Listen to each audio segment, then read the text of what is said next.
सभी दर्शकों को सादर प्रणाम। जय श्री कृष्ण। 18 वर्ष बाद मकर राशि से राहु अब दूसरा आने वाला है। आपकी राशि से राहु अब दूसरा पड़ने वाला है और यह स्थिति मई 2025 से लेकर दिसंबर 2026 तक चलेगी। तो 1.5 साल तक यह स्थिति चलेगी और इसका क्या फल मकर राशि वालों को मिलेगा, आज इस विषय पर चर्चा करेंगे। क्योंकि अब समय बदलने वाला है, बहुत सारी स्थितियां बदल जाएगी। तो राहु के क्या फल होंगे, इस विषय पर चर्चा करेंगे। अभी वर्तमान में देखें तो राहु आपकी राशि से तीसरा चल रहा है। यह तीसरा राहु दिनांक 18 मई 2025 रात्रि 7:30 बजे तक रहेगा। लेकिन 18 मई 2025 रात्रि 7:30 बजे बाद यह राहु आपकी राशि से दूसरा हो जाएगा। कैसे होगा? क्योंकि वर्तमान में राहु का गोचर अर्थात वर्तमान की जो स्थिति है ग्रहों की, उसे हम गोचर स्थिति कहते हैं। तो आज की स्थिति में देखें तो राहु मीन राशि पर चल रहा है, लेकिन राहु वक्री चलता है, इसलिए 18 मई 2025 को यह कुंभ राशि पर प्रवेश करेगा। फिर 1.5 साल तक कुंभ राशि पर ही रहेगा। तो मकर से अगर गणना करें तो मकर और कुंभ 2 बार गिनना पड़ेगा। तो आपकी राशि से चंद्र कुंडली देखें, चंद्र कुंडली के आधार पर गोचर स्थितियां देखी जाती है। मकर राशि का सीधा सा मतलब है आपकी जन्म पत्रिका में आपको अपनी चंद्र राशि देखनी है। यदि 10 नंबर अंक पर चंद्रमा लिखा हुआ है तभी आपकी मकर राशि होगी। तो 18 मई 2025 रात्रि 7:30 बजे से लेकर 5 दिसंबर 2026 रात्रि 9:25 तक यह राहु आपकी राशि से दूसरा रहेगा। अब 18 वर्ष बाद ऐसा योग बन रहा है, तो समय भी बदल जाएगा। इस राहु की स्थितियां बदलेगी तो इसके फलों में भी अंतर आ जाएगा। अब दूसरा राहु है तो ज्योतिष शास्त्र में इसे मध्यम कहा गया है। और राहु के बारे में यह भी कहा गया है कि जब किसी राशि पर प्रवेश करता है राहु, तो उसके 3 महीने पहले से ही उसके प्रभाव आने शुरू हो जाते हैं। तो दूसरा राहु है तो इसके क्या क्या फल हो सकते हैं।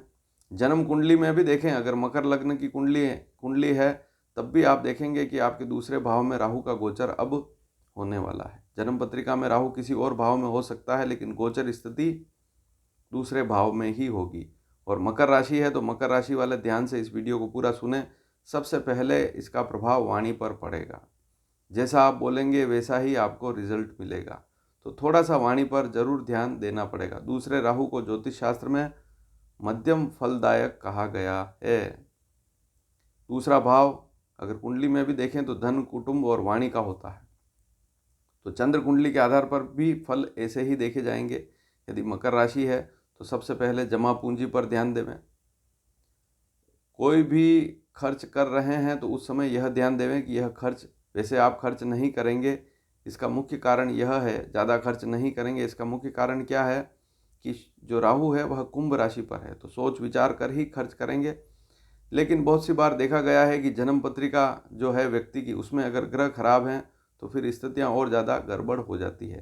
तो जन्म पत्रिका का आकलन करना भी बहुत ज़रूरी है। केवल राहु के फल पर जाएंगे, केवल एक ही ग्रह के आधार पर चलेंगे तो काम नहीं चल पाएगा। कुंडली के बहुत सारे जो है योग हैं उनको भी देखना जरूरी है। लेकिन गोचर में इसका प्रभाव सबसे पहले वाणी पर पड़ेगा। वाणी पर ध्यान देवें तो बहुत स्थितियाँ आपकी सुधर जाएगी।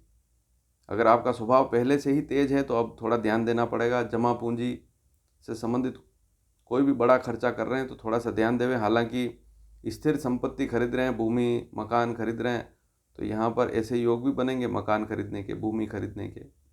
कोई बड़ा इन्वेस्टमेंट कर सकते हैं। मकान नहीं है तो खरीद सकते हैं, और मकान अगर छोटा बना हुआ तो बड़ा भी बना सकते हैं। इस प्रकार का योग इस समय में जरूर बनेगा। परिवार पर भी ध्यान देवें। परिवार के सदस्य आपसे क्या बात कर रहे हैं उन पर ध्यान देंगे तो पारिवारिक सुख बढ़ेगा। तो परिवार पर ध्यान देवें। बाहर के भोजन से बचकर चलें। भोजन घर का हो, शुद्ध सात्विक हो, या बाहर भी कहीं खा रहे हैं तो बहुत ध्यान रखें। खाने पीने पर थोड़ी सी सावधानी जरूर रखें, क्योंकि दूसरा राहु है वह मुख पर बैठ जाएगा। तो मुख की स्थिति देखनी पड़ेगी कि जैसे मान लीजिए किसी को दांतों में तकलीफ है, मुख में रोग है, तो उनको विशेष ध्यान देना पड़ेगा। आंखों में समस्या है तब भी ध्यान देना पड़ेगा। लेकिन कुंभ राशि का राहु है, इसलिए शनि की राशि पर राहु बैठा हुआ है तो इसके फल उतने बुरे नहीं होते हैं। लेकिन इन सावधानियों को ध्यान में रखना पड़ेगा। आभूषण खरीदने का योग बन सकता है। घर में कोई शुभ मांगलिक कार्य इस समय में हो सकता है। राहु दूसरे भाव में बैठा हुआ है तो अचानक धन लाभ का योग भी जरूर देगा। कहीं न कहीं से लाभ की स्थिति बनेगी। प्रमोशन हो सकता है नौकरी में या अन्य किसी प्रकार का लाभ आपको अचानक मिल सकता है। जो बच्चे हैं, पढ़ाई कर रहे हैं, वे अपनी शिक्षा पर थोड़ा सा ध्यान देंगे तो यहाँ लाभ वाली स्थिति रहेगी। दूसरा राहु पढ़ाई पर ध्यान दें। व्यर्थ कार्यों से बचें। शत्रु दूर रहेंगे। शत्रुओं से संबंधित कोई समस्या है तो वह भी अब निपटने वाली है। अगर आप चाहें तो वहाँ समझौता भी कर सकते हैं, और कोई कोर्ट कचहरी का मामला चल रहा है तो वहाँ पर भी निपटारा हो सकता है। किसी को उधार पैसा इस समय में बिल्कुल नहीं देना है। 1.5 साल के अंदर इस बात को ध्यान में रखें। साहस की वृद्धि होगी और व्यर्थ झगड़े जो हैं वे भी थोड़े समाप्त होंगे। हालांकि आपको अपने स्वभाव पर नियंत्रण जरूर रखना है, क्योंकि राहु दूसरे स्थान पर आएगा तो कहीं न कहीं वाणी से काम बिगड़ सकता है। इसलिए वाणी पर हमेशा ही ध्यान रखना है। कम बोलेंगे उतना आपके लिए अच्छा बोलेंगे, और कम बोलेंगे तो आपके लिए अच्छा रहेगा। इस समय में आप धैर्य से भी काम लेंगे, क्योंकि दूसरा राहु है तो थोड़ा सा ध्यान भी रखेंगे। ऐसी बात नहीं है कि ध्यान नहीं रखेंगे। विवेकवान बनेंगे, धैर्यवान बनेंगे, और हर परिस्थिति में मानसिक मजबूती रहेगी। कोर्ट कचहरी के मामलों में लाभ मिलेगा। और परिवार के सदस्यों से सबसे पहले प्रेम बनाए रखें। इस बात पर ध्यान जरूर दें। जितना प्रेम बनाए रखेंगे उतना ही पारिवारिक स्थिति अच्छी चलेगी। कुटुंब में अगर क्लेश नहीं है तो सारी स्थितियाँ जो है अपने आप ही अच्छी हो जाती है। कोई बड़ा लोन लेने का योग भी बन सकता है। इस समय में आप लोन लेकर भी कोई काम कर सकते हैं। इस प्रकार का योग भी बनेगा। और जो भी कोई कठिनाई आ रही है तो उस पर विजय भी हासिल करेंगे। राहु आपके बल को बढ़ाएगा, पराक्रम को बढ़ाएगा। लेकिन अभिमान या घमंड, किसी प्रकार का अभिमान या घमंड बिल्कुल ना करें। सामान्य भाषा में कहें तो हेंकड़ी बिल्कुल ना लगाएं। अन्यथा जो रिश्तेदार हैं, जो मित्र हैं, परिवार के सदस्य हैं, वे आपसे दूरी बनाए रखेंगे, कम बोलेंगे। इसलिए अभिमान ना करें। किसी प्रकार का घमंड बिल्कुल इस समय में ना करें, क्योंकि राहु में यह दोष भी है कि राहु व्यक्ति को घमंडी बना देता है। व्यक्ति के पास अच्छा पैसा आएगा तभी तो घमंडी बनेगा। तो आमदनी तो बढ़ेगी, लेकिन आप जहाँ कहीं नौकरी कर रहे हैं या व्यापारी भी हैं तो किसी भी प्रकार का घमंड इस समय में ना करें, अभिमान ना करें तो अच्छा रहेगा। इसके अलावा जो सरकारी नौकरी में हैं, मकर राशि के जातक हैं, तो अपने जो विरोधी हैं उनसे दूर रहेंगे तो ठीक रहेगा। प्राइवेट नौकरी में हैं तब भी विरोधियों से दूर रहें, और व्यापारिक स्थान पर काम करें तो भी जो पड़ोसी हैं, पास में रहते हैं, उनसे व्यवहार कुशलता रखेंगे तो ठीक रहेगा। बाहर के भोजन से बचें, और किसी प्रकार का व्यसन है तो उस पर सावधानी जरूर रखें। तो कुल मिलाकर लाभ जरूर देगा। अचानक लाभ के योग भी राहु में मिलेंगे, लेकिन ना तो घमंड करना है और बाहर के भोजन से भी बचना है। मित्र रिश्तेदारों से प्रेम बनाए रखना है, ये सबसे बड़ी बात है। कामकाज में कोई दिक्कत नहीं आएगी। कोई लंबे समय से बीमारी चल रही है तो उसका भी समाधान होगा, कोई दिक्कत वाली बात नहीं है। लेकिन पेट से संबंधित कोई रोग है, नाभि के आसपास अगर दर्द बार बार होता है, पेट में कोई समस्या है, तो बाहर का भोजन छोड़ दें। पहले से ही पेट की कोई समस्या है तो विशेष सावधानी इस समय में रखें। तो ये बात थोड़ी सी ध्यान में रखने की ज़रूरत है। और जिनको कोई गंभीर बीमारी है तो उनको भी सावधानी यहाँ जरूर रखनी है। पहले से ही कोई बीमारी चल रही तो ध्यान रखना बहुत ज़रूरी है। अब एक बात और है कि विदेश यात्रा का योग भी बनेगा। दूसरा राहु है तो घर छुड़वा देता है। दूसरा राहु परिवार से दूरी बना देता है। अब ऐसे जातक भी होंगे जिनकी आयु शादी की हो गई है, तो वहाँ दो स्थितियाँ बनती है कि मान लीजिए नौकरी में प्रमोशन हो रहा है तो नौकरी ज्वाइन करूँ या शादी करूँ। महिलाओं को लड़कियों को विशेष परेशानी होती है, क्योंकि शादी होने के बाद जगह बदल जाती है, फिर नौकरी में भी दिक्कतें आती है। तो दोनों में से एक चुनाव जरूर करें, या तो नौकरी ही करें या विवाह ही करें। मान लीजिए विदेश में नौकरी लगने वाली है और यहाँ माता पिता कह रहे हैं शादी करनी है, तो वहाँ पर थोड़ा सा दिक्कत वाली स्थिति मकर राशि वालों को हो सकती है। तो जो भी निर्णय लेवें सोच समझ कर लेवें, क्योंकि राहु घर से दूरी बनाए रखता है। तो ऐसा योग भी बन सकता है कि आप बाहर जा सकते हैं, घर से दूर स्थान पर भारत में भी जा सकते हैं, या भारत से बाहर जाने के योग भी बन सकते हैं। विदेश यात्रा या किसी विदेश किसी कंट्री में रह रहे हैं वहाँ से भी अलग स्थान पर जाने के योग बन सकते हैं। एक बात और नोट करें, आप सक्षम हैं तभी यात्रा करें, विदेश यात्रा। मकर राशि के ऐसे जातक जो पूर्ण रूप से सक्षम हैं, जिनके पास अच्छा पैसा है, जो वास्तव में खर्च कर सकते हैं, शिक्षा के लिए या नौकरी के लिए विदेश जा रहे हैं, तो सक्षम हों तभी आगे बढ़ें। अन्यथा फिर यह राहु वहाँ पर आपको जाकर परेशानी दे सकता है, फिर वापस वहाँ से रिटर्न होना थोड़ा सा दुखदायी होता है। तो इस बात पर ध्यान जरूर दें। विदेश यात्रा कर रहे हैं तो पूरी व्यवस्था हो तभी जाएं। नौकरी व्यापार में कोई कठिनाई वाली स्थिति नहीं है। अगर आपकी नौकरी पहले से ही अच्छी चल रही, चाहे प्राइवेट जॉब में है चाहे सरकारी नौकरी में, तो बहुत अच्छी स्थिति बनेगी। नया पद भी मिलेगा और कामकाज में सुधार होगा। कुल मिलाकर नई नौकरी भी मिल सकती है और जो नौकरी है उसमें भी लाभ वाली स्थिति रहेगी। व्यापारी हैं तो वे भी व्यापार नया कुछ करने का विचार करेंगे और इस समय में उनको सफलता भी व्यापार से संबंधित जरूर मिलेगी। पिताजी से भी लाभ मिलेगा। हाँ, पिताजी के स्वास्थ्य पर थोड़ा ध्यान जरूर देवें, लेकिन पिताजी से भी लाभ मिल सकता है। पैतृक संपत्ति से संबंधित लाभ आपको मिल सकता है। लेकिन एक बात और है कि अगर कोई ज़्यादा जिम्मेदारी ले रहे हैं तो यहाँ ध्यान देना पड़ेगा। जैसे मान लीजिए नौकरी में हैं या व्यापार में भी हैं, सरकारी नौकरी में हैं, मान लीजिए आपको एक्स्ट्रा कोई काम मिल गया, जिम्मेदारी मिल गई कि ये काम भी आपको अब करना है, तो यहाँ थोड़ा सा आपको संघर्ष करना पड़ सकता है। इसलिए जिम्मेदारी लेनी है, सोच समझ कर लें, वास्तव में उस काम को कर सकते हैं तभी उसको हाथ में लेवें। और एक बात मैं पहले ही कह चुका हूँ कि जो बच्चे पढ़ाई कर रहे हैं, कंपटीशन एग्ज़ाम दे रहे हैं, दूसरा राहु है, तो व्यर्थ कार्यों से बचें, केवल पढ़ाई पर ध्यान दें। राहु क्या है कि शिक्षा से हटाता है, बुद्धि को थोड़ा सा गड़बड़ करता है।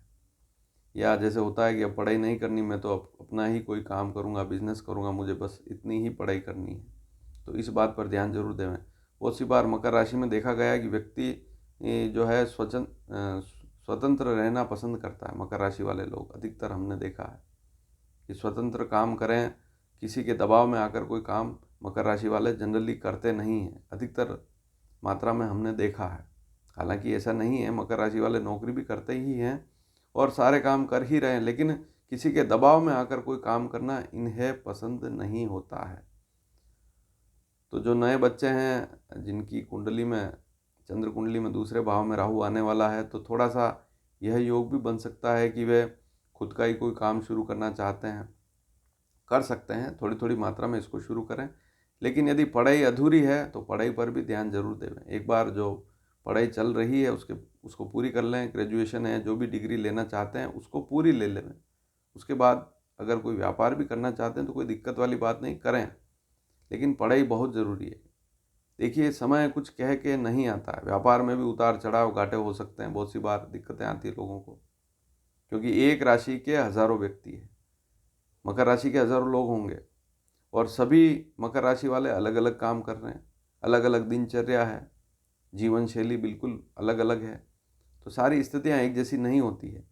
तो उस बात को समझना भी ज़रूरी है। वह ऐसा, अगर ज्योतिष के आधार पर देखें तो अगर आप लग्न कुंडली खोल कर देखेंगे तो सबकी अलग अलग होगी। मकर राशि वालों की एक जैसी कुंडली नहीं होगी, सबके ग्रह अलग होंगे, सबका जन्म का समय भी अलग अलग होगा, तो उससे भी फर्क पड़ता है।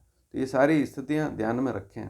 और उपाय, अगर राहु दूसरा है, अगर कोई दिक्कत आ रही है, वाणी में तेजी हो रही है, या और कोई दिक्कत आ रही, पारिवारिक कोई दिक्कत आ रही है, या कामकाज से संबंधित कोई छोटी छोटी समस्याएं आ रही है, तो आप भगवान शिव की अधिकतम पूजा उपासना करें।